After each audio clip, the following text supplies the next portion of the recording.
উনি আমাকে ওখান থেকে গলায়, বুকে আর গালে মারতে মারতে আমাকে ওনার দোকান পর্যন্ত নিয়ে যায়।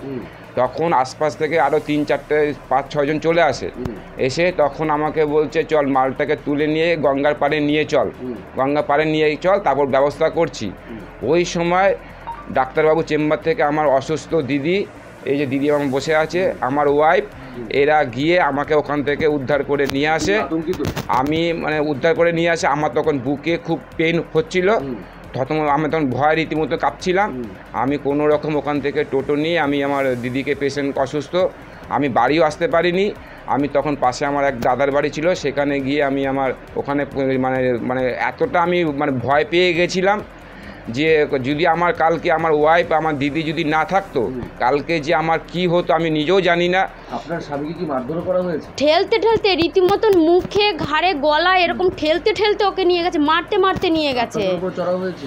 আমি ঠেকাতে গেছি, আমাকে ওখান থেকে ঠেলে সরিয়ে দেওয়া হয়েছে। আতঙ্কিত এই ঘটনায়? খুবই আতঙ্কিত আমরা তো। সেইখান থেকে ভাবতে পারছি না আমরা কি করব। গঙ্গার পাড়ে নিয়ে যাবে বলছে, চল তো, বাজে ভাষা দিয়ে বলছে, চল তো একে নিয়ে গঙ্গার পাড়ে চল, তারপরে একে দেখছি। কজন ছিল ওখানে? ওই লোকটা ছিল, আরও 3-4টে ছেলে চলে এলো।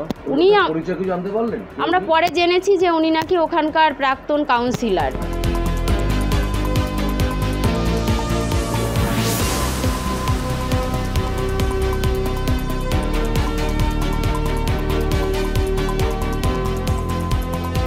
ছোট্ট ঘটনা, কিছুই নয়। আমারও পেশেন্ট ওখানে ছিল বসে, রাত্রির অনেক হয়ে গেছে।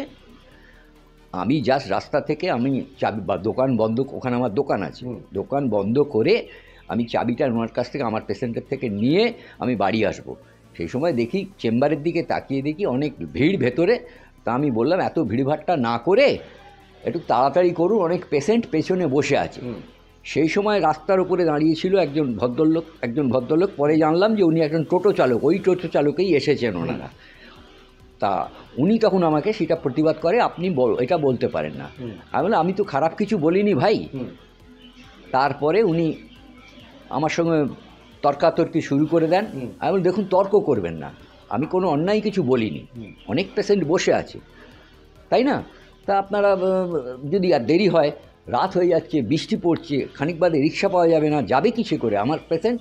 এই নিয়েই একটুখানি কথা কাটাকাটি, সামান্য কথা কাটাকাটি, কোনো মারধর কোনো কিছু নয়, ওসব কিছু নয়, ছোট্ট ব্যাপার, এটা কোনো ঘটনা নয়।